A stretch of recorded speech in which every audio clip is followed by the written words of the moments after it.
Well, today we return to our Called Out series. And this has been our look at the lives of the patriarchs, the early leaders of the Jewish nation: Abraham, Isaac, Jacob, and Joseph. And this week, we will be talking about a subject that is somewhat difficult to talk about.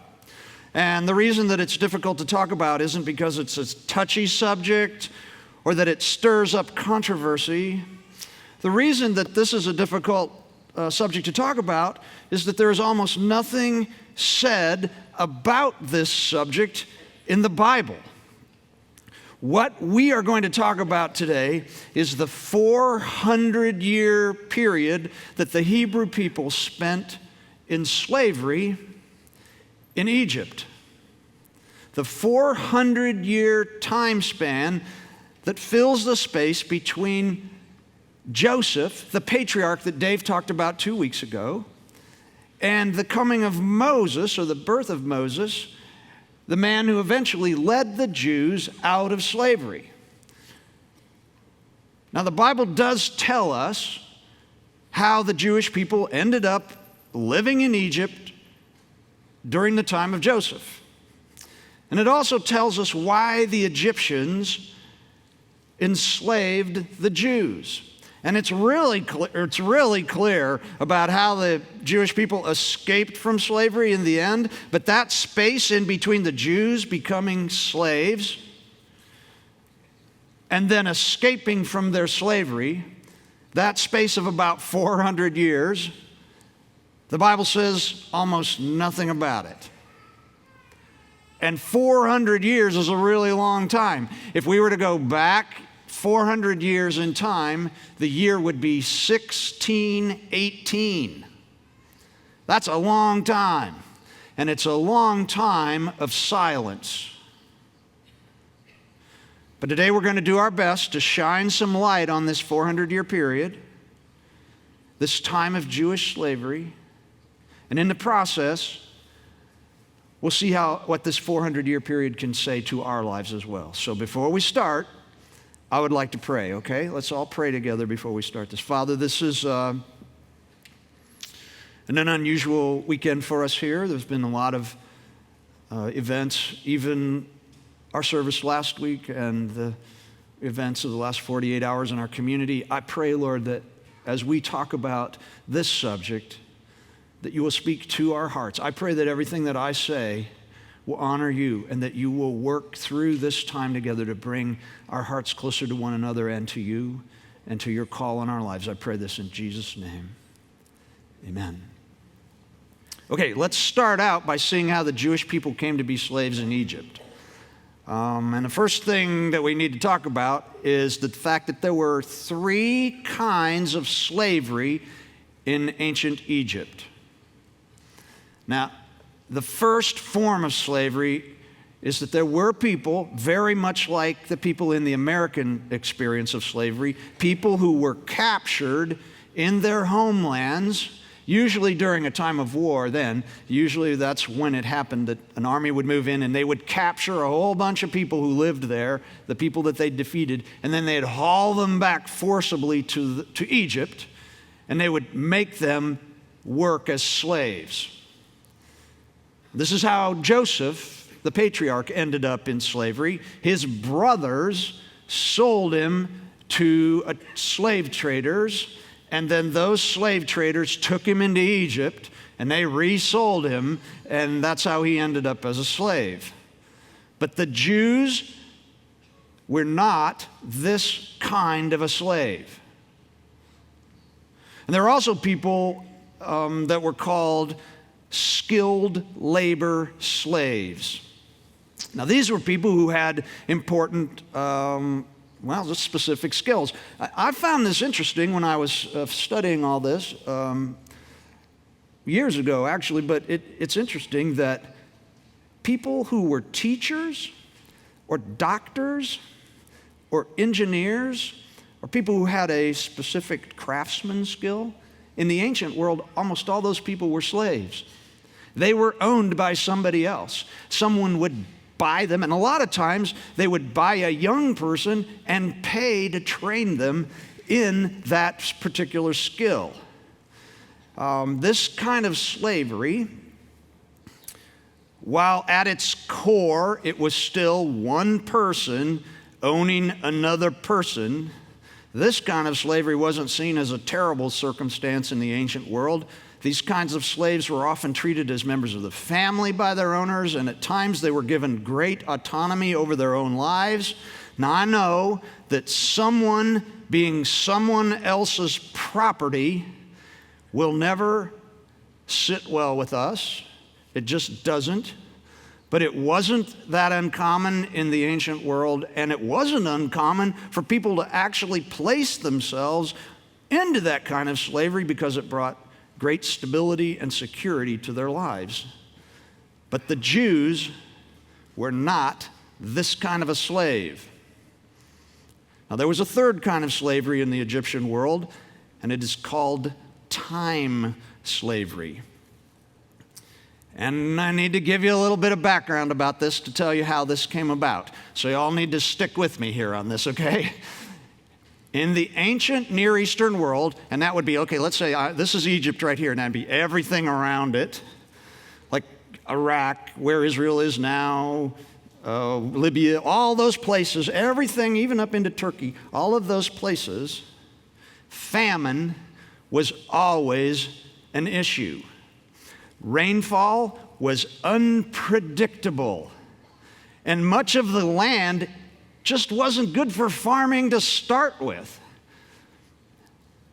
But in Egypt, it was the breadbasket of the whole world, and the reason was because of the Nile River. The Nile River kept the land watered, and it kept it fertile.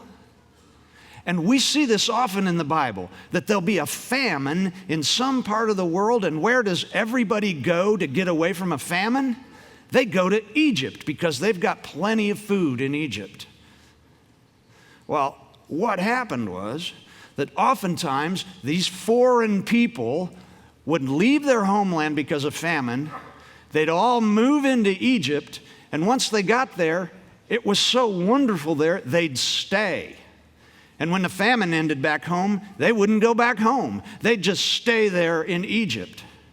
Well, over time, the Egyptians got tired of having so many immigrant groups living among them. And by the way, they felt that all foreign people were lower class, they were dangerous, they needed to be kept under control. And so what they began to do, the Egyptians began to make demands on their time, or called for labor time, as they called it, from these groups of immigrants. Here's how it worked. They would say, okay, you people, you foreign people from wherever, there were lots of groups of these in Egypt at the time. They would go, all right, you can stay here, but you got to get together, and among all of you, you got to find a way to give us X amount of labor time because we got this building we want to build. Or we've got a road over here that we want to build. Or we've got a canal that we want to dig. And so you people find enough labor to fill that up, and then we'll let you stay here, and we'll be okay with you living among us. Well, this kind of arrangement, it always started out as something that seemed reasonable to the immigrant population. Like it was a fair trade-off, protection, food for labor. But over time, the Egyptians would demand more and more and more from the foreigners, and eventually their time labor obligations demanded by the Egyptians became nothing short of slavery, time slavery, and this is the kind of slavery that the Hebrew people suffered under.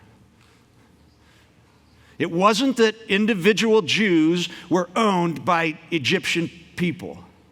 The Jews had their own families.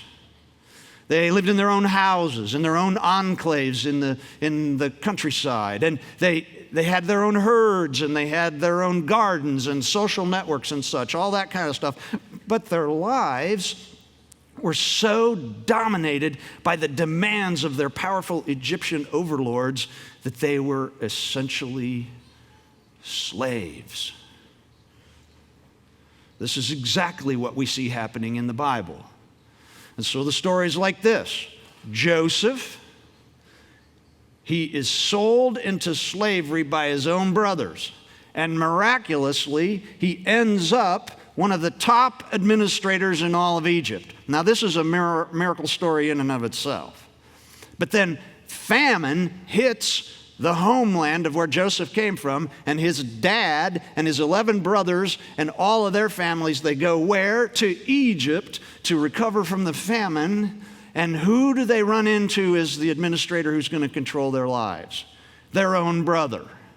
Now, I have to say, this is a rich and wonderful story, and it actually has a happy ending. It's well worth reading, and it runs for a whole bunch of chapters in Genesis from chapter 37 to the end, and I think there are 50 chapters in Genesis. And at the end of the book, we find there are the 70 members of Joseph's family, and they've all decided to stay permanently in Egypt.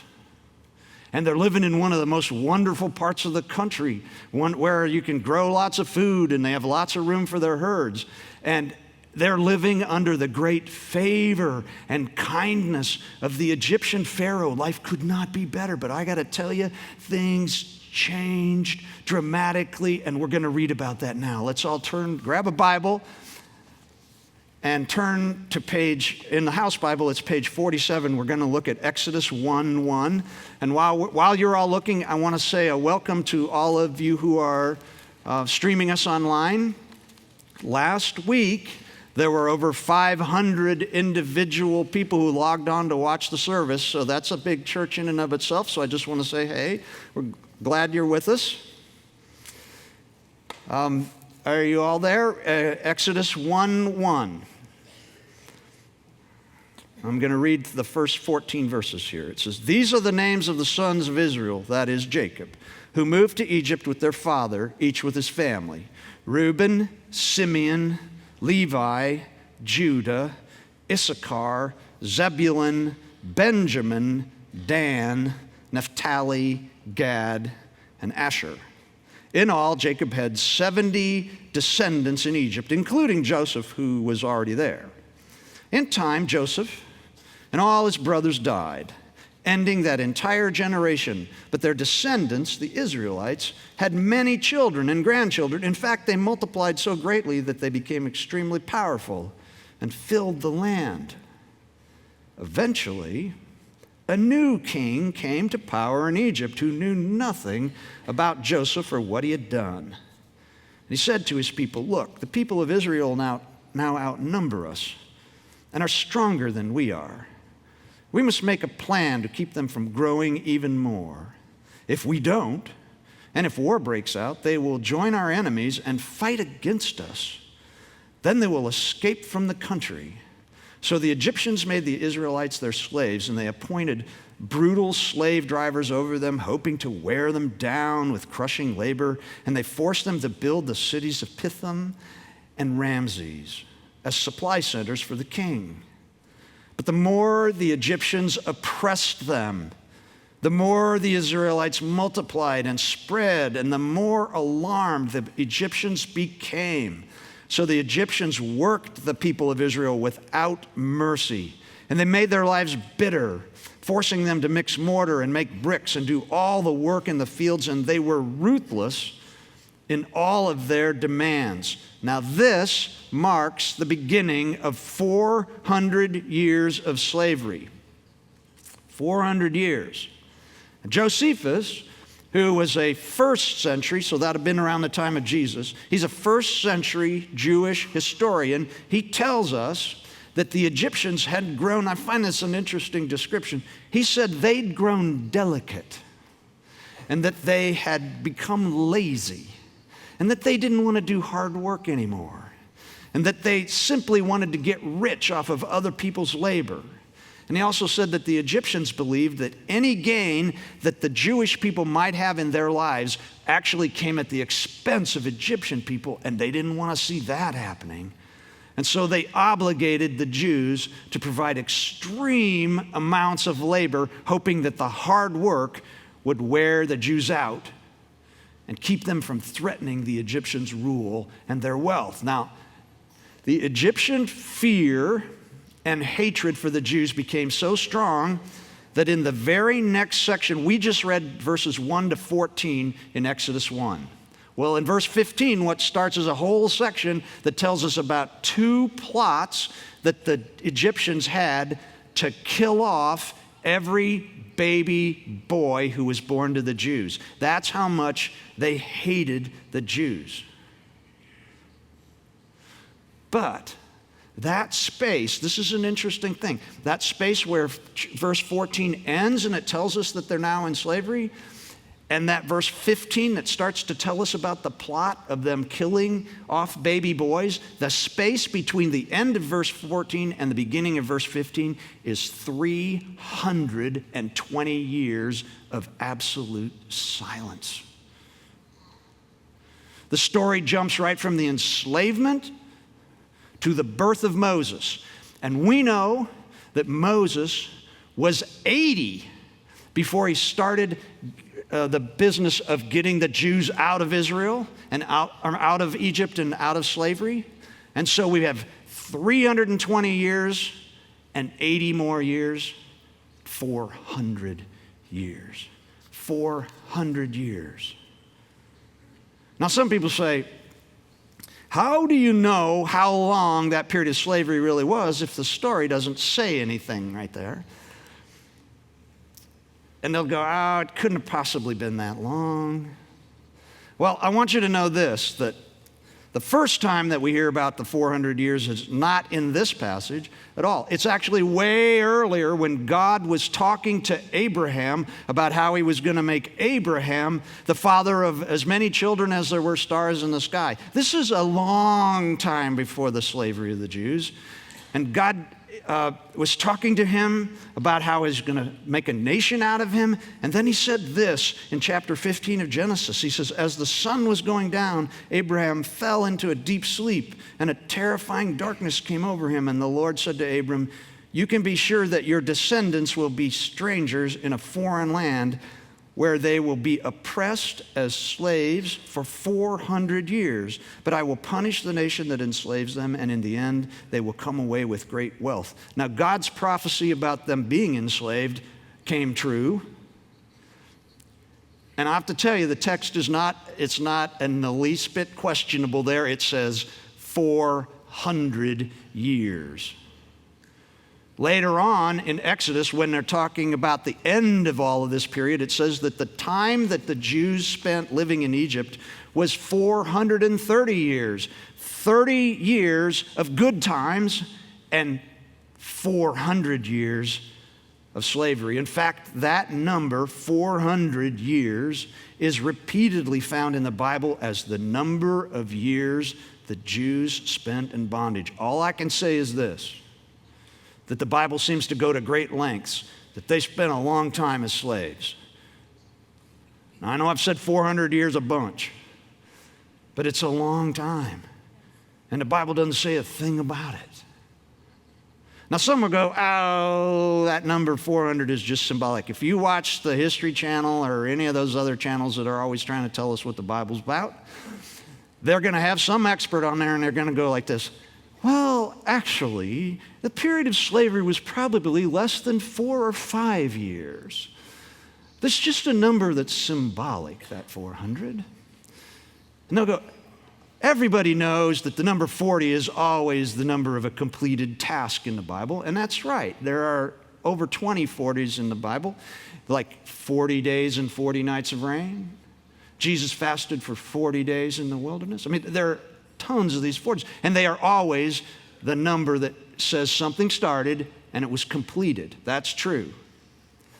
And then the number 10 is the number of perfection in the Bible, and the reason that it's the number of perfection in the Bible is not some spiritual thing at all. It's because when you're born with 10 fingers and 10 toes, everybody says, oh, she's perfect.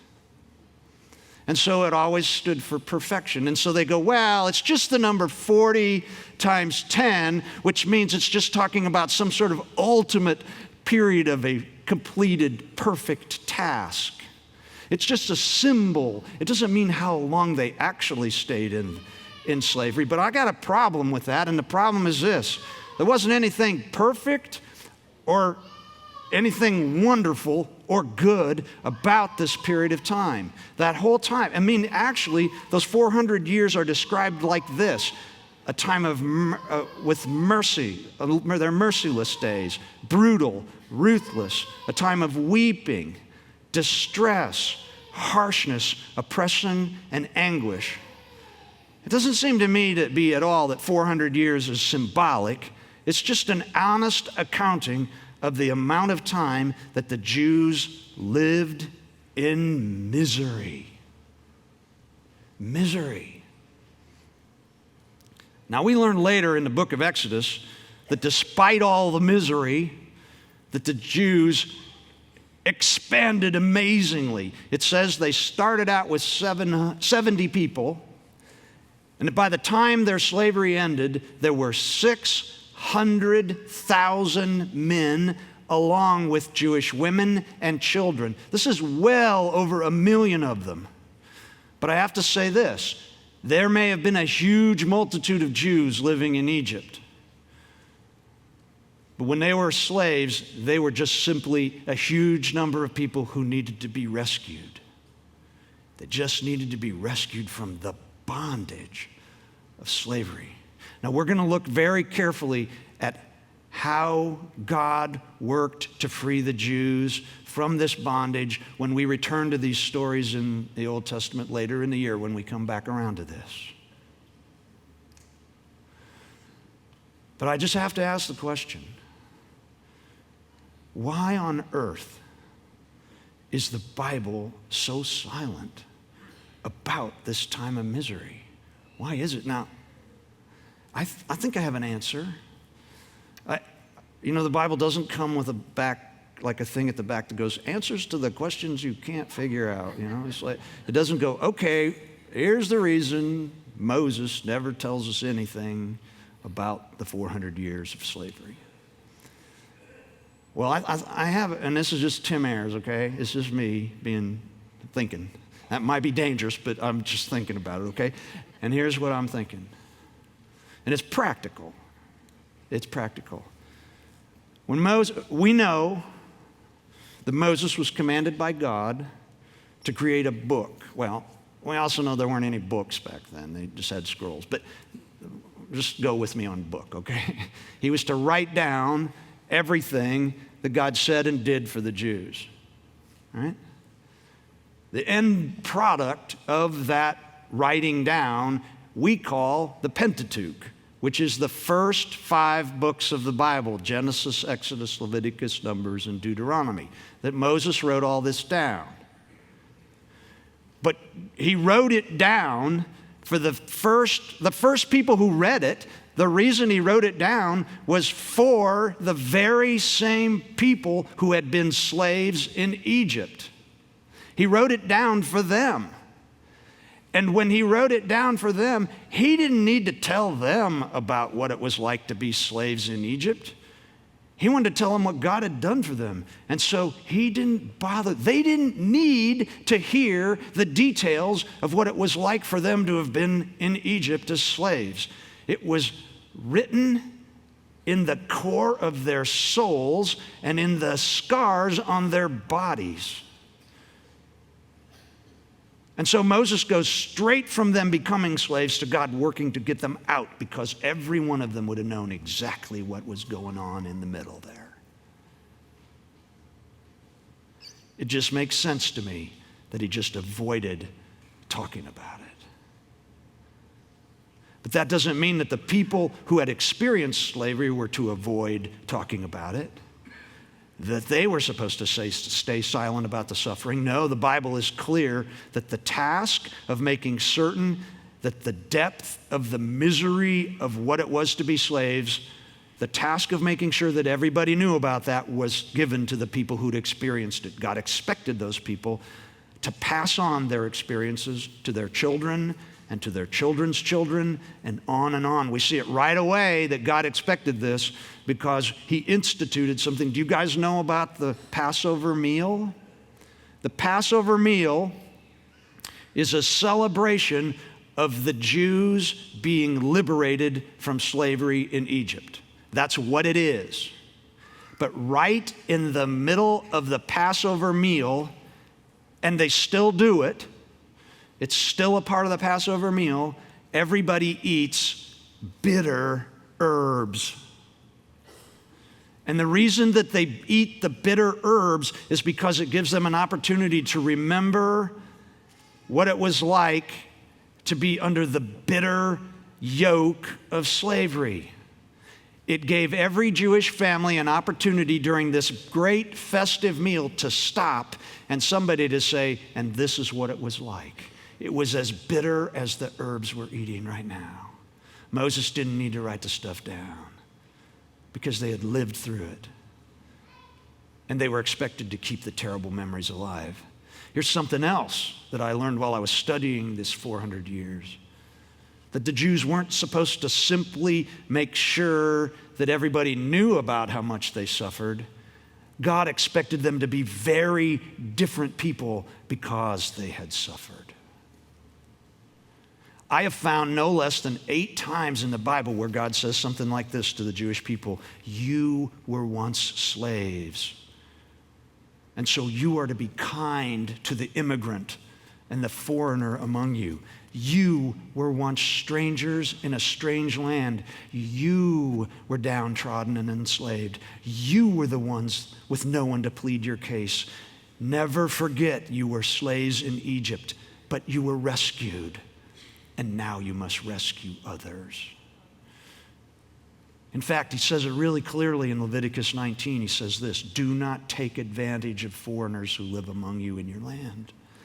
Treat them like native-born Israelites and love them as you love yourself.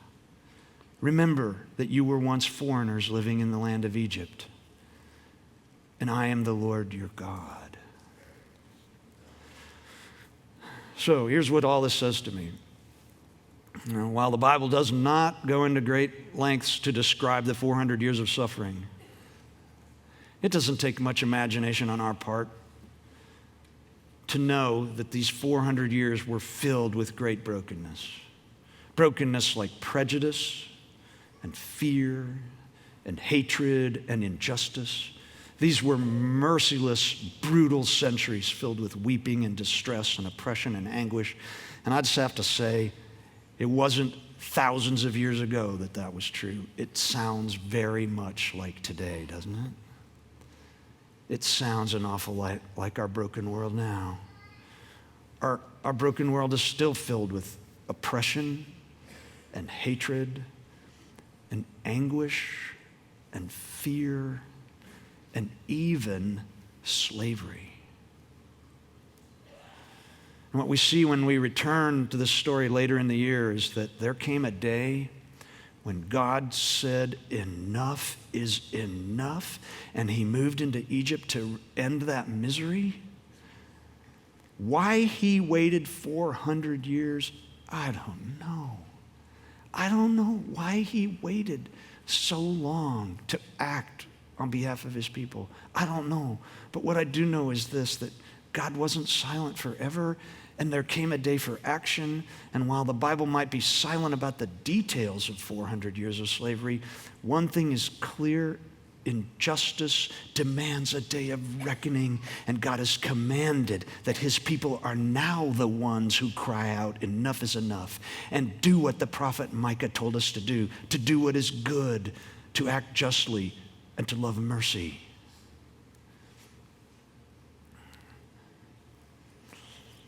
I'm going to be straight with you. It's weird preaching this sermon. Not only did we have one of the most momentous moments in our church history last weekend when we talked about something that broke open the dam of brokenness in our world, in our own world. It's been overwhelming. But we also had the last 48 hours in our own community. And here I am preaching a sermon that's really supposed to get us all worked up to get out and do things about injustice. And it's like, it just seemed like the wrong thing to do. Like maybe we should just cancel the service and all pray together or something. I don't know, I just felt weird about it all the time getting ready for it this week. And yet, we just felt the Spirit of God saying, no, we need to move ahead with this message because it's talking about the brokenness of the world and our responsibility. And I just want to be honest. I have never experienced injustice at the level that the Jews experienced it. In fact, let's just be straight. I'm going to just tell you, I was born into great privilege. I know that. That fact makes it difficult for me to see the world and to relate to the world as many of you know it to be. I know that. But knowing that does not let me off the hook. I am a follower of Jesus. And part of being a follower of Jesus is having eyes that see and ears that hear what is actually going on outside of my perfect little world. And responding with God's enough is enough.